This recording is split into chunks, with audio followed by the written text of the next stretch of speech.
Wonderful. So we're at the top of the hour. We've got good numbers coming in. So let's start this. Hello, everyone. My name is Claire Bélanger Parker, and I'm the Executive Director of the Crane Rental Association of Canada. And there's background noise, I apologize. I would like to welcome you to our second webinars from the Business Improvement webinar series.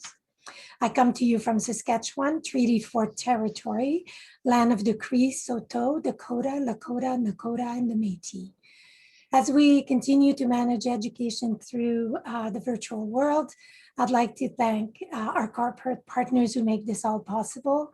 I acknowledge the commitment of Liebherr Canada, Manitex, Manitowoc, Linkbelt, Tadano, and Crane and Hoist Canada. The presentation today is being recorded and will be available for viewing on demand. Special thanks to Matt Reinhardt from Fleet Cost and Care, who's assisting me in the background.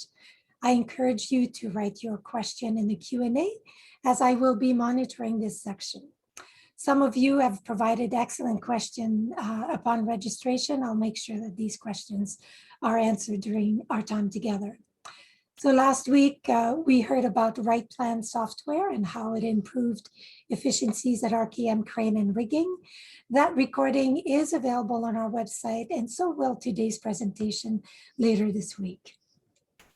To get this virtual party going, I would like to introduce our first speaker. Jack Curran is the Director of North American Sales at Fleet Cost and Care. Jack is a third-generation crane guy. His grandfather founded the Detroit-based J.J. Curran Crane Company, where he started working when he was only 16. Over to you, Jack.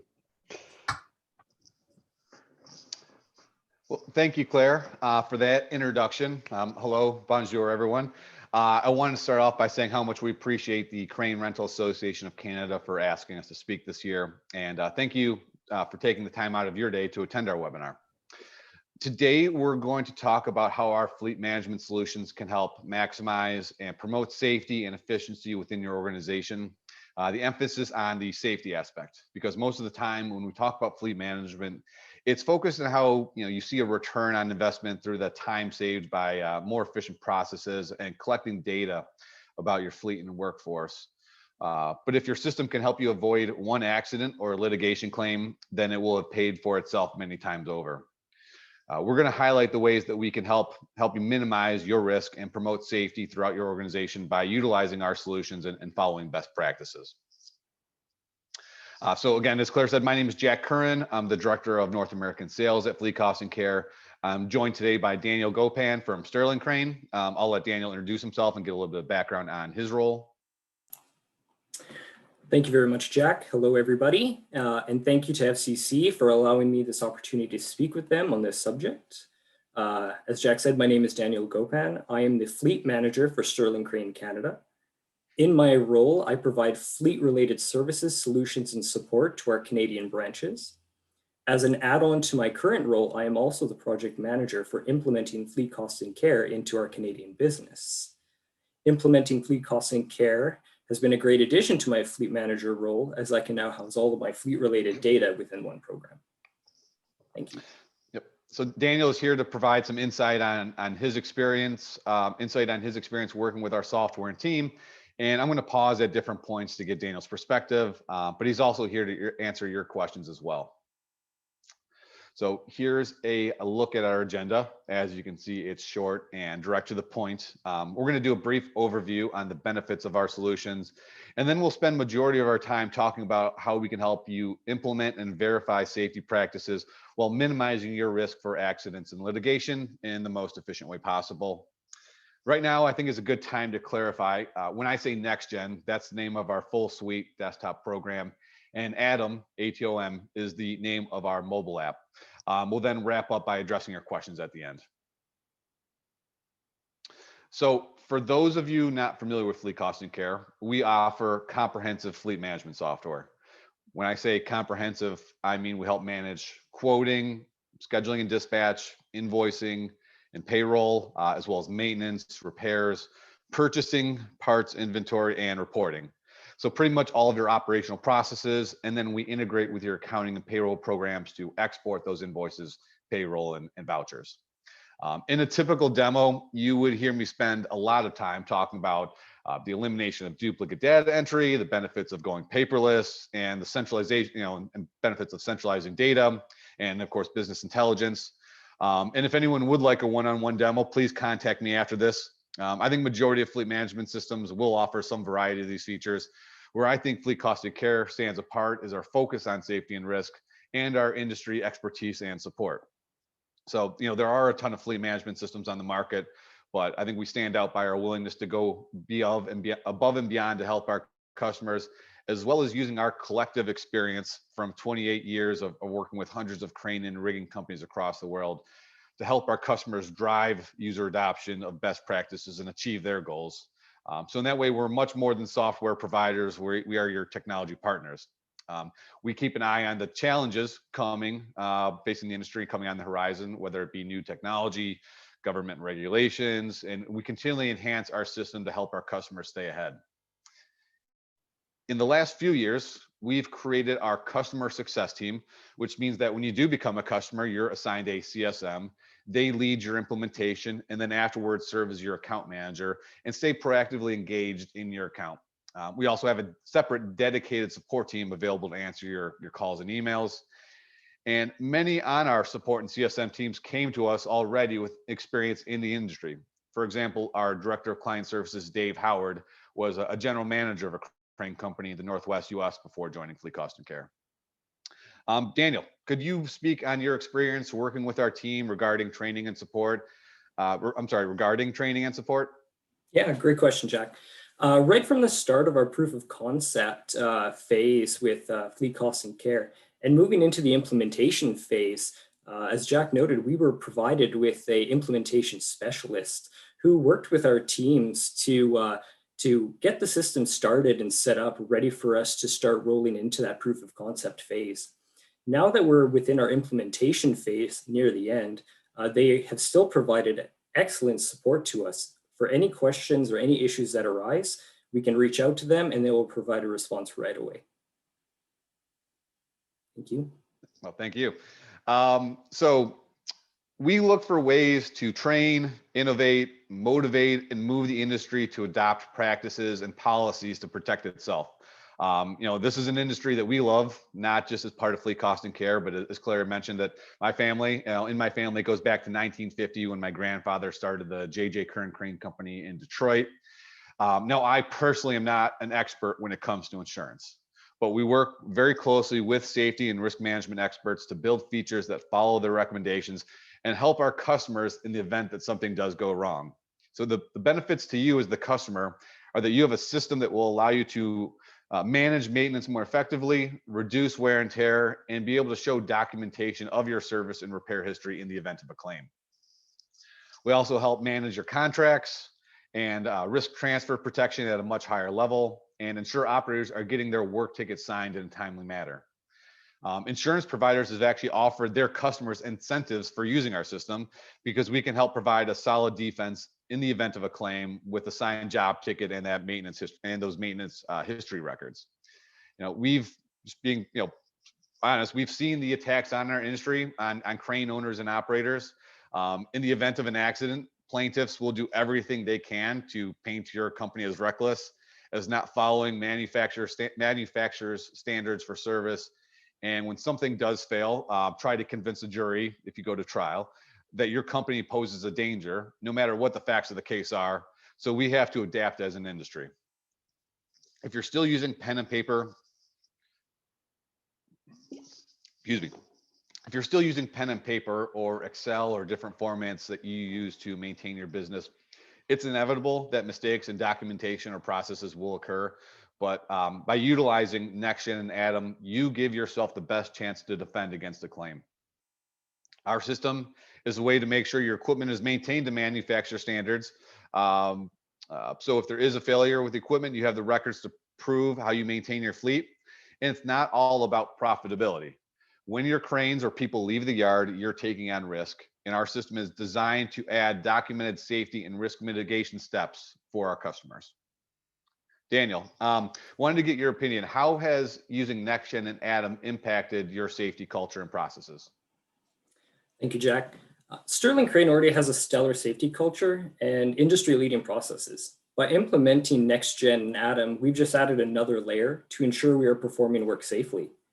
A couple of key improvements is that within the NextGen system, it will let us know if a piece of equipment or an employee does not meet key safety requirements when being dispatched. And with Atom, our operators do have access to all of their certifications and safety documentations available at their fingertips. You know, in this fast-paced industry, having the system notify us prior to dispatch helps limit our risk.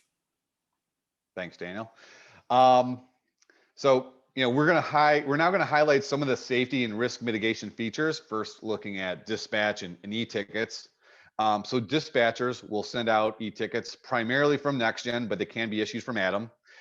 So then those operators and field employees receive a notification on their phone or tablet that they have a new ticket. When they arrive on the job site, they go to who they're reporting to, hand over their device, so that person can then accept the terms and conditions and then capture their digital signature on that ticket. E-tickets, the e-ticket also requires the report to person to type in their name before signing it. Usually, because usually the signature is a scribble, and there are times where you go back and have to look at a ticket and you might have no idea who signed it. Checklists for inspections can be unit specific or job site specific and defaulted so that every time a certain type of crane goes out on a job, those checklists are automatically attached with the ticket, which reduces the chance of user error. Dispatchers either from NextGen or Atom can see the status of the e-tickets in real time from while looking at the employee or unit schedules. They know when the operator has viewed the ticket and then downloaded to their device. And then on the day of the job, they'll be able to see for every single ticket that's been issued when those operators have started, when they're on the clock, when they've left the yard, and then when they've arrived at the job, gotten their first signature, their second signature at the end of the day, when they leave the job and arrive back at the yard, and finally when they've completed the ticket. So the dispatcher can see that they have gotten all their tickets signed and not have to hope that they've gotten them done on paper in case there's an accident. You'll know, you would be able to look back and say, okay, I've gotten all my tickets signed. I don't have to go about worrying about that throughout the rest of my day. I know we're covered. So dispatchers will also know that their inspections were done because the ticket won't allow the operator to move forward that they've left the yard until their pre-job inspection or their JSA has been completed first. These tickets also work in offline mode. So in case you're in an area with no Wi-Fi or cellular service, you can still do all these different time-sensitive steps. And then when they reconnect to a signal after the job, it'll be uploaded back to NextGen. So every ticket is uploaded to NextGen database, so you never actually could lose them like you can with paper. And they can always be manually emailed from NextGen or Atom. And then there's also a setting that would allow the auto email of tickets at the first and second signature to that customer contact. There's also reports that can show the geo coordinates, so the latitude and longitude of where a device was when those timestamps and signatures were captured, which is helpful in case you need to dispute something with the customer or for verifying for internal purposes. I know it's hard to see, but there is also a hours and miles tab up there on the right on the tickets where employees can put in their labor. They can also put in engine hours or upper and lower or mileage for preventive maintenance tracking. So that way you make sure your maintenance department has visibility into when those activities, those PM activities are coming due and be proactive with their planning. Daniel, what has been the biggest positive impact of converting from paper to electronic tickets in terms of safety or otherwise? Thanks, Jack. One of the biggest positive impacts of converting to the electronic tickets in terms of safety is when our operators are working and a safety deficiency is noted on a piece of equipment, they can note that down in one of our custom checklists added to the e-tickets. Noting the deficiency down instantly is accessible on NextGen in our offices, allowing our maintenance departments to establish a repair plan. Another positive impact is with the e-tickets, we are no longer at the risk of misplacing or losing the ticket because it is digital. So follow-up question, what action do you take when you see that an e-ticket has not been signed, but that operator should have started working by that time of day? When we do notice that an e-ticket has not been signed yet, by the estimated time of arrival at the job site, we actually look at the timestamps and then we reference back to our telematics platform to see where that operator is. And if they have arrived at the job site, we either try to establish contact with them or to the supervisor to determine what might have went wrong. Thank you there. So terms and conditions. Mandatory terms and conditions are applied to the e-tickets, allowing for multi-province, territory, or state terms, or for various end markets, and can be yard specific or company specific. You can have the terms uploaded for all of your documents within NextGen, like quotes, fair rental agreements, and delivery contracts, for example. The nice thing is that we integrate with DocuSign, so you can have these documents from NextGen, or you can send these documents from NextGen or Atom and get the customer to provide their digital signature. They don't have to print anything off, and then upload that signed copy to a file attachment without ever leaving NextGen. E-ticket attachments allow you to link files like documents or pictures of like where to set up on a job site, or lift plans that then the operator can see from their device. The operators can also take pictures, like if there was damage to a crane or if they have to drive across the sidewalk, and that will be uploaded to those job file attachments as well, with a time and date stamp, the user ID, and the ability to add comments, perhaps for the maintenance team to be able to see that. You can also have it set up so the customer automatically receives an email copy of that PDF that the first and second signature, as I mentioned before, so that way they don't have to call your office looking for that information or looking for that ticket. So certifications, we have several different, few different certification types that you can utilize. Employee specific certifications as they relate to job site or unit specific certifications. You can also have more general ones like drug tests, or even something as basic as making sure your employees' emergency contact information is up to date. The nice thing here is that when a dispatcher is scheduling a unit or employee, if there is a conflict, like they don't have that cert to work on that job site, or maybe it's expiring before the end of the job, the dispatcher will get a pop-up warning. You can then you can use the availability report too to see which employees are available and have that active certification for that customer or job site. And then also finally, the certs can be emailed to the customer prior to the job, but all operators also can view their certs in Atom and show them to someone on the job site they're reporting to. So safety and job checklists, really the checklist can be whatever you want them to be. I mentioned before that you could have them defaulted to specific units. So a 70-ton RT would go out with a different checklist than a 330-ton crawler would. When a deficiency is flagged, it requires the user to type in comments, and they could also attach a picture from their just by taking it from their device. This would then be automatically sent back to NextGen into a deficiencies dashboard, where a service manager could then assign the appropriate repair activity and create a work order right from that screen. They also have the option of marking no repair needed, but it's retained in the system from an audit perspective. So if there is an issue down the line, you can go back and see who had acknowledged that deficiency and when. It creates a digital audit trail, and if you never lose that lose that ticket. It's stored like paper. It's unlike paper. It's stored in on your server and can be accessed at any time, including several years later. Signature boxes can also be added to the checklist. So if there was like toolbox training or something like that, where you can have your employee sign that they completed it, ensuring further compliance, or you could have maybe the customer sign off on something that they've approved.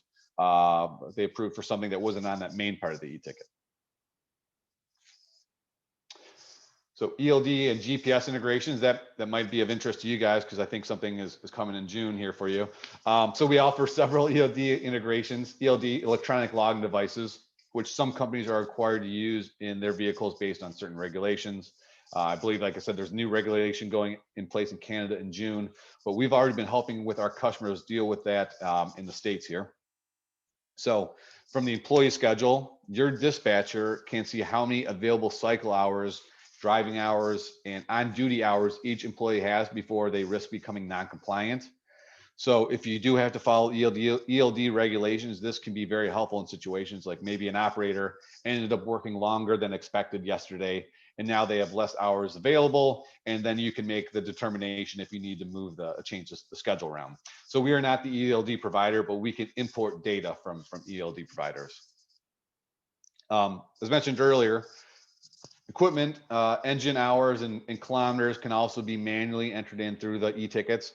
However, we also offer a number of integrations with major telematic systems like Verizon, Samsara, Geotab, Tomata, and Tadano's HelloNet, to name a few. So that means that we can import those meter readings, and that so service managers have real-time information for more automated PM tracking, and they don't have to leave it up to their operators or field employees to enter in those meter readings. So maintenance. Work orders for repairs or maintenance can be created from NextGen or Atom. There is a work orders from due PMs report that you can kind of choose your own intervals of what you want to see is coming due in terms of hours used, kilometers traveled, or a time frame like the next 10 or the next 30 days, and then create work orders right from that screen. Reports also allow you to track and prioritize your open work orders and see in real time what your mechanics are working on. And then service managers, similar to a dispatcher, can assign maintenance activities to their mechanics, who then receive a notification on their Atom device indicating that they've been assigned a new work order that needs to be started or acknowledged. Similar to the job tickets, I'm sorry, okay. Similar to the job tickets where you have the checklist for safety, you have your maintenance activities with action items where deficiencies can be flagged, and then the service manager can see those in NextGen and take the appropriate action. And then mechanics can also add their labor to the work orders and add parts, which saves time, eliminates paper, and provides for better unit costing. So Daniel, how has using NextGen and Atom impacted your service and maintenance department processes? Thanks, Jack. Transitioning our preventative maintenance program into FCC was a logical transition from our previous preventative maintenance system, which was actually quite dated and limited in its functionality. You know, and with access to, with transitioning our preventative maintenance program onto the NextGen platform, we do have access to far more data than we previously had, which makes us better manage our preventative maintenance activities across all of our branches. So a quick follow-up, was your previous maintenance system a part of your dispatching program, or was it separate? No, it was a separate program, and which needed to be referenced prior to dispatching taking place. So there are a ton of benefits of using the same centralized, the same baseline system across your departments, again, for tracking real-time information, but of course also with reporting, because when you're tracking your revenue and your expenses in the same system, and expenses meaning labor, materials and purchasing, overhead, you'll have very accurate job cost and unit cost reporting without having to do extra work.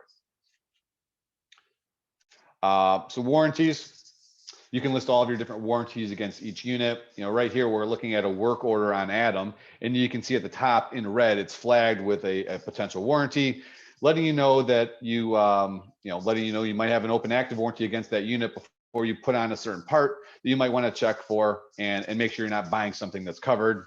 And this helps you minimize unnecessary purchasing while making repairs happen in a timely manner. Last item here to cover, there's really no lack of reporting within NextGen. There's infinite ways to sift and sort the reports. Many of them are dealing with safety and maintenance. A few of those that I would probably show or highlight would be like a history of your PM activities, history of the repairs for each unit. The report that you're seeing here on the right is for an AT at JJ Curran Crane, and you can see every single work order dating back to 2015 that's been completed in that time frame with a description, repair comments, labor and parts expenses, and then you can always actually double click into those individual work orders to then see open up that work order record. Other reports that might be helpful would be there's other reports that help you make sure you're up to date on your PM activities. You're not overdue or seeing what's overdue or coming due. As I mentioned, your certifications, one might be coming due as well. And then things like unit downtime and reasons. So at this point, I know we had a couple of questions typed in ahead of time. I'm sure hopefully maybe some came in during this meeting. Claire, would you like, I think I was going to maybe turn it over to you to moderate those. Sounds great. Thank you. Thank you to both of you for accepting to participate in this exercise with us. We would have loved to do this live at our conference, but this is as good as it gets for now until everyone is vaccinated and back to living fully. So I heard you, Daniel, and both Jack talk about the notification system. So that was one of the questions that we received that you actually covered. So thanks for that. Do you, Daniel, tell us about how you managed to get your team on board? Was it difficult to manage the change within Sterling when you embraced this new system? It definitely was a challenge. And, we've had many Zoom meetings over the last 15 months while we implemented this program. We managed this change by doing a controlled rollout. We've targeted 1 or 2 branches per month, and we've developed internal tools to help track our KPIs, to pre-schedule critical dates for training and cutover times from our legacy systems into FCC. Now, with this staged rollout, at some point in time, we would have been on, 2 systems. So that was definitely another difficult point to manage. But, with lots of communication and lots of meetings, we've been very successful so far. Great. So what was the adoption rate among your staff? Is it, and did you see a difference in age groups or, the culture within the company? So tell us a little bit about that. So, we have 20 functional branches within our Canadian business, and to date, we have 16 of them that are on FCC. So in terms of an adoption rate, we have about 80%. Now, in regards to your next question, we went into branches where actually we would have anticipated that the older individuals would have adopted the change more difficultly, but they were actually the champions of their branches. While some of the younger people, they were a little bit more hesitant on it. So really, it was always kind of like a mixed bag going into the branches, and there was no really set criteria of those who adopted to the change quicker than others. But, we just worked with them, provided additional support and training for these branches and these employees, and to show them the benefits of the system. Okay. So did you, do employees at Sterling use their own personal smartphone on job site, or do you supply those? Sterling Crane, we actually supply them with a 8-inch Samsung tablet. For some of our supervisors and leadership team, we do give them the option to either take a tablet or to use their mobile device. Okay, all right. And what would be your favorite feature of everything that you've touched and worked since the beginning? And I have one question in regards to the day that the decision was made to take on the FCC technology to the rollout. What kind of time period are we talking about? And I'd like to hear about your favorite feature as well. Okay, so Sterling Crane is part of the Marmon Crane Services group of companies. And at the Marmon Crane Services level, our chief innovation officer was looking for solutions within the business to try and reduce the various systems that we use into one type of platform or into far less platforms. So when I first got introduced into FCC or known about it, it was in July of 2019. And we started with the proof of concept phase actually in October or November.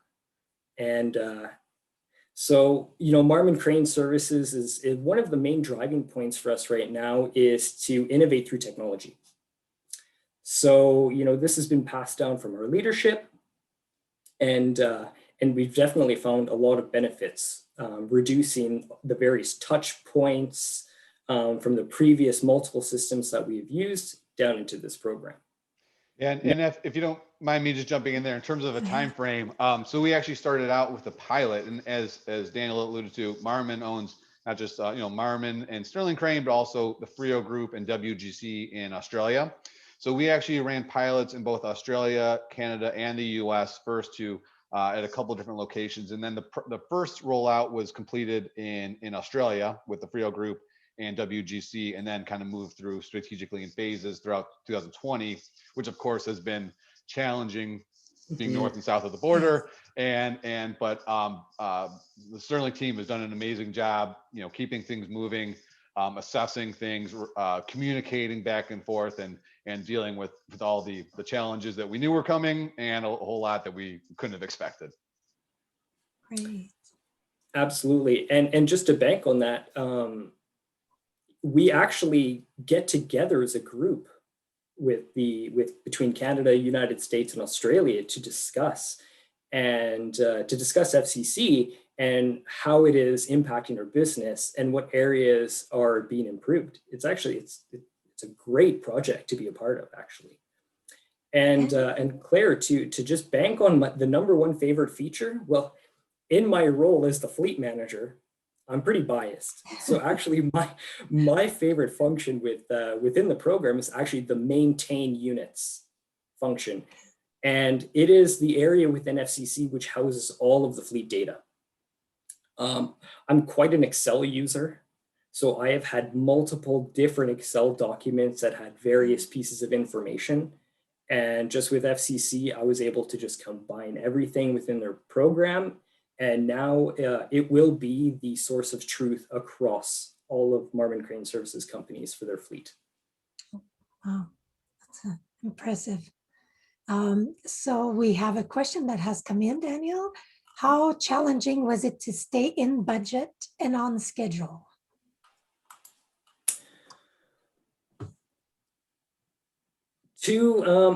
So in terms of the budget, I think that we went into it overestimating the budget due to the amount of travel that we were going to do pre-COVID.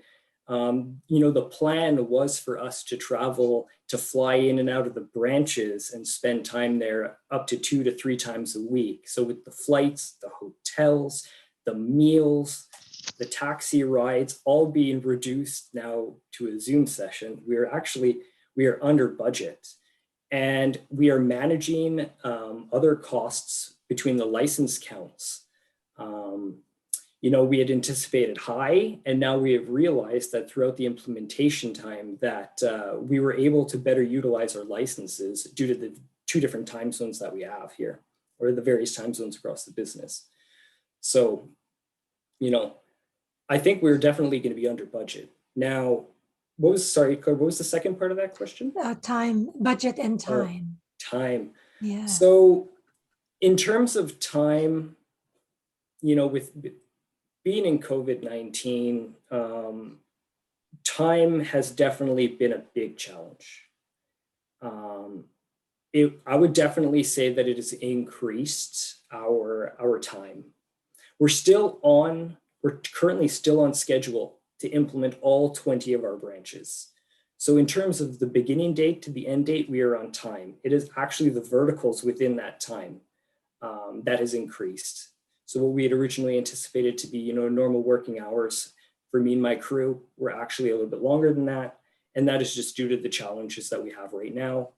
Obviously, I am in Edmonton and my team is in Edmonton, but rolling out in British Columbia, in Ontario, we have to adapt to their time zones. So we have some pretty long days, but it's very rewarding. Right. Yes, with the time changes between the East and the West. Yeah, I know there are days where I'm on calls at 7 a.m. and the last one comes in at 6 p.m. So I hear you. Yeah, you guys have more 6 time a.m. zones than we do in the States. Since I remember I found that when I went to Prince Edward Island for the last conference. Yeah, that's great. Absolutely. I'm just going to have a quick look here to see if there is any other questions coming in. So this is our second webinar of the series. It was certainly something different for us to do this year to not only, we couldn't bring people to the conference and to you, so we bring you to them into the comfort of their office and homes, because a lot of us are obviously working from home. How did you like this experience, beside the fact that we all dislike being on Zoom after a year and a half of this, you know, a good year at least, but it's been really interesting to be able to interact and learn about the various systems. So Daniel, I know you're a pro now at Zoom. Yeah. No, it's definitely a lot of Zoom meetings, but you know, this has been my first experience speaking on a webinar. So great learning opportunity. Glad to be a part of it. Great. Well, I'm Jack, sorry. Oh, no, I was just saying, I appreciate it as well. I've had to go through a number of virtual conferences this year, and this one I think has been very well organized and informative, and yeah, and taking into consideration the Zoom, just being tired of some of these too. I'm trying to make sure that the information is fresh and informative and impactful. Yeah, so next week we will have the third and final webinar, and this one will be with Red List. And after that series is completed, we do have our annual general meeting scheduled for May. I'm looking at my calendar, May 26th, a Wednesday. So I hope a lot of our attendees today will be able to join us then. So I turn it back to you, Jack, for closing remarks. So sorry, thank you thanks. both. Thank you both for your participation. It's been a pleasure working with you and with Matt in the background. And back to you for closing remarks, Jack. Sure. Yeah, sorry. I just want to make sure I got a couple of last quick announcements. And wanted to let people know that we've recently added integrations to Akumba accounting, as well as Desjardins, if I'm pronouncing that right, payroll, which I know is popular in Canada. We've also been rolling out a French translation for one of our customers in Quebec. We're offering a special incentive for members of CRAC. So please reach out to us if you'd like to get more information or schedule a one-on-one demo with our for your company. And just want to say one more time, thank you, merci to Claire, to the CRAC team and all of its members. And you know, we look forward to seeing you guys all in person next year. Perfect. We'll see you in Niagara-on-the-Lake in 2022. Take care, everyone. Thank you so much. You. Bye-bye. Bye.